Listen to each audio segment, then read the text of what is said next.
Les lois du succès de Napoleon Hill, premier volume, La règle d'or, audio numéro 1.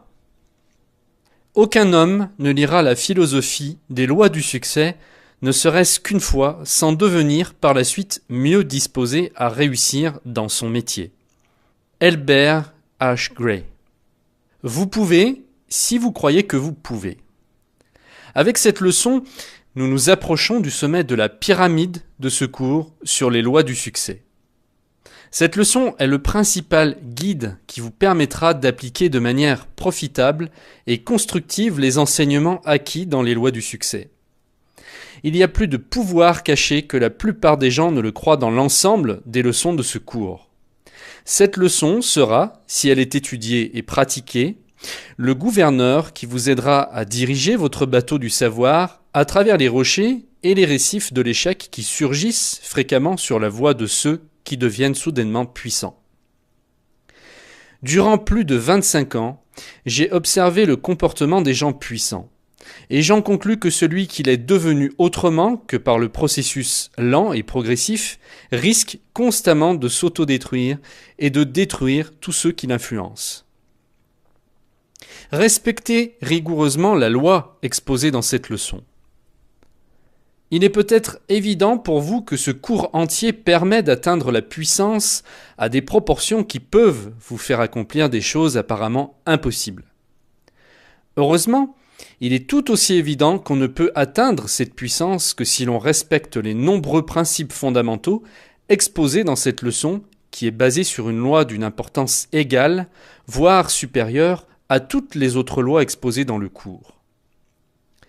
De même, il est évident pour l'étudiant attentif que cette puissance peut perdurer uniquement s'il respecte rigoureusement la loi sur laquelle est fondée cette leçon, à savoir la soupape de sûreté, qui protège non seulement l'étudiant imprudent de ses propres erreurs, mais aussi ceux qu'il pourrait mettre en danger s'il essayait de transgresser l'ordre établi dans cette leçon. Se contenter de la puissance qu'on peut atteindre en assimilant les connaissances transmises par les leçons de ce cours, sans comprendre parfaitement ni respecter strictement la loi exposée dans cette leçon, c'est se contenter d'une puissance qui peut à la fois détruire et bâtir. Je vais vous révéler maintenant, non pas une chose que je pense être vraie, mais une chose dont je sais être vraie. En fait, ce n'est pas moi qui ai inventé la vérité sur laquelle est fondé ce cours, et notamment cette leçon. Je n'y ai ajouté aucune revendication, excepté le fait que je l'ai appliqué constamment dans ma vie quotidienne pendant plus de 25 ans de combat journalier. Et comme j'ai fini par me l'approprier autant que mes fragilités et mes faiblesses humaines, j'ai pu en tirer profit. Des preuves concrètes. Si vous voulez une preuve concrète de la véracité des lois sur lesquelles est basé ce cours en général, et cette leçon en particulier, je serai incapable de vous satisfaire si ce n'est par un seul témoin qui est vous-même. Vous ne pourrez avoir des preuves concrètes que si vous expérimentez et pratiquez vous-même ces lois. Si vous voulez des preuves plus solides et plus réelles que les miennes, j'ai l'honneur de vous indiquer les enseignements et la philosophie de Jésus-Christ, Platon, Socrate, Épictète, Confucius, Emerson et, parmi les philosophes plus modernes, James et Münsterberg, car c'est à partir de leurs œuvres que les plus importants principes fondamentaux de cette leçon ont été élaborés, excepté ceux que j'ai accumulés de ma propre expérience limitée. La règle d'or. Depuis plus de 4000 ans, les hommes ont prêché la règle d'or comme étant une bonne règle de conduite. Mais malheureusement, le monde a accepté le message tout en ignorant complètement le vrai sens de ce commandement universel. Nous avons simplement considéré la philosophie de la règle d'or comme une règle de conduite morale saine. Mais nous n'avons pas compris la loi sur laquelle elle est fondée. J'ai entendu la règle d'or citée des dizaines de fois, mais je ne me rappelle pas avoir entendu parler de la loi sur laquelle elle est fondée.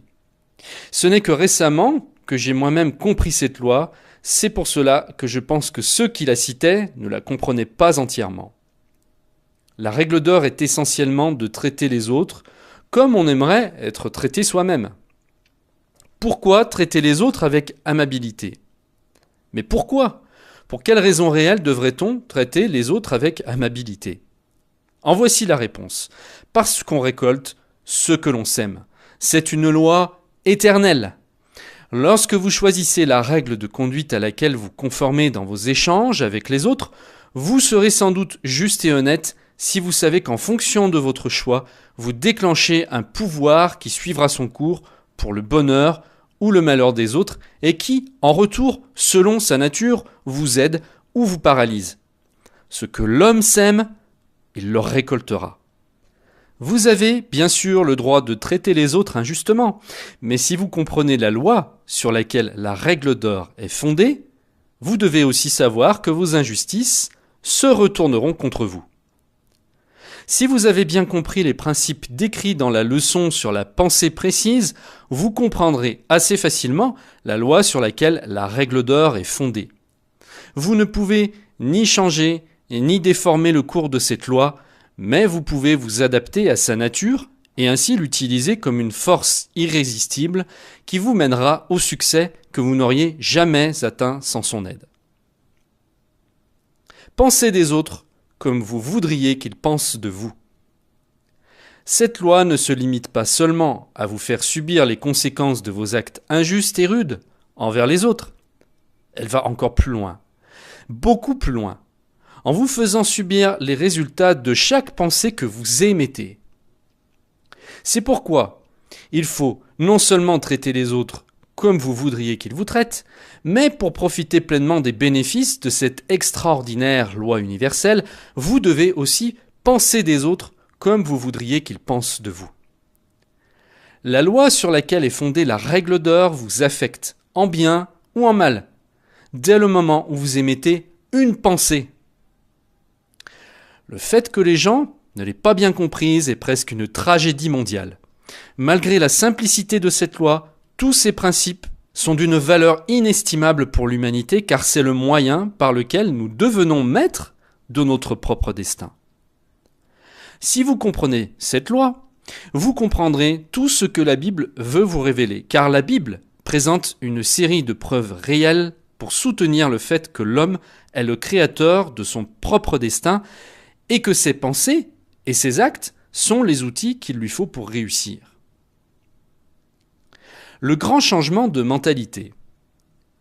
Durant les époques de l'ignorance et de l'intolérance, certains des plus grands penseurs du monde ont payé de leur vie pour avoir osé découvrir cette loi universelle afin que tout le monde puisse la comprendre. Du point de vue de l'histoire de l'humanité, c'est encourageant de voir que les hommes rejettent progressivement le voile de l'ignorance et de l'intolérance. La preuve en est que je suis ici, en sécurité, en train d'écrire des choses qui m'auraient coûté la vie il y a quelques siècles. Tout homme veille à ce que son voisin ne le trompe pas.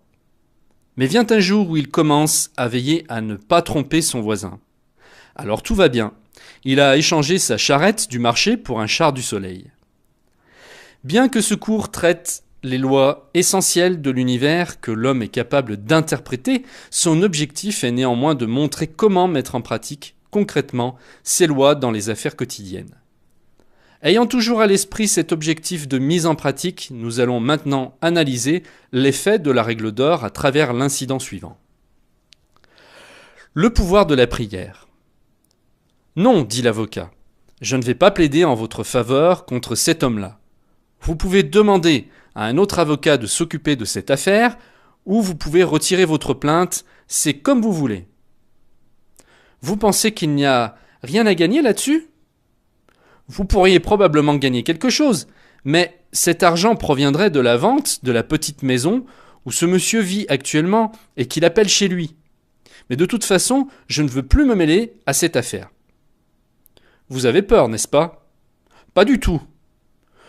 Je suppose que le monsieur a prié longuement pour qu'on le laisse tranquille. Oui, tout à fait. Et vous avez cédé à ses prières ? Oui.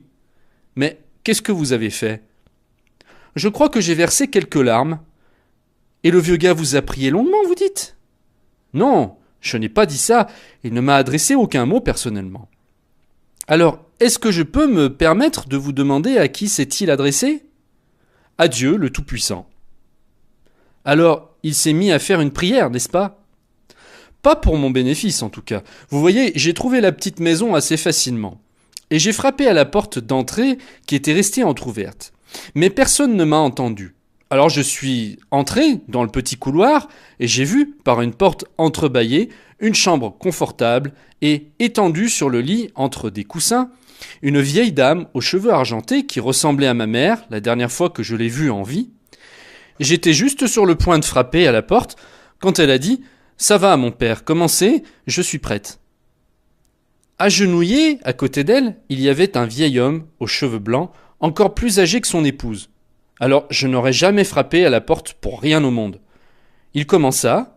D'abord, il rappela le fait qu'ils étaient toujours des enfants obéissants de Dieu, et que peu importe les décisions qu'il prendrait pour eux, ils ne devaient pas se révolter contre sa volonté. Bien sûr, il serait très dur pour eux de devenir sans abri à leur âge, surtout pour la pauvre femme qui était très malade et affaiblie. Si seulement un des garçons avait été épargné. Ensuite, j'entendis la voix cassée du vieil homme et une main blanche sortit de la couverture et se posa doucement au-dessus de ses cheveux enneigés. Puis, il continua de répéter que rien d'autre, à part la perte de sa femme, ne pouvait être aussi douloureux que la perte de leurs 3 fils.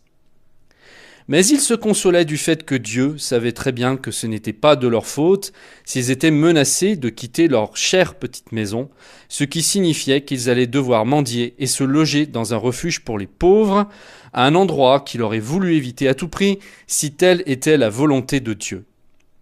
Puis il cita une multitude de promesses relatives à la sécurité de ceux qui placent leur confiance en Dieu. En fait, ce fut la prière la plus ardente que j'ai jamais entendue. Enfin, il demanda la bénédiction de Dieu pour tous ceux qui étaient sur le point d'exiger la justice. L'avocat continua plus humblement que jamais. Et je crois que je préfère aller moi-même au refuge pour pauvres dès ce soir plutôt que me salir avec ce procès. Vous avez peur d'aller à l'encontre de la prière du vieil homme, hein ? Au nom de Dieu, mon cher, nous ne pourrons aller à l'encontre, dit l'avocat. Je vous dis qu'il a laissé l'affaire entre les mains de Dieu. Il a affirmé que nous sommes invités à faire connaître nos désirs à Dieu. Mais de toutes les plaidoiries que j'ai jamais entendues, celle-ci a été la meilleure. Vous savez, dans mon enfance, on m'a appris ce genre de choses. En tout cas, je me demande pourquoi je suis arrivé dans cette maison à ce moment précis pour entendre cette prière. Je l'ignore, mais je préfère renoncer. Ceci est un extrait du cours de Napoleon Hill, Les lois du succès. Pour recevoir l'intégralité de l'ouvrage, cliquez sur le lien qui apparaît en bas de cette vidéo.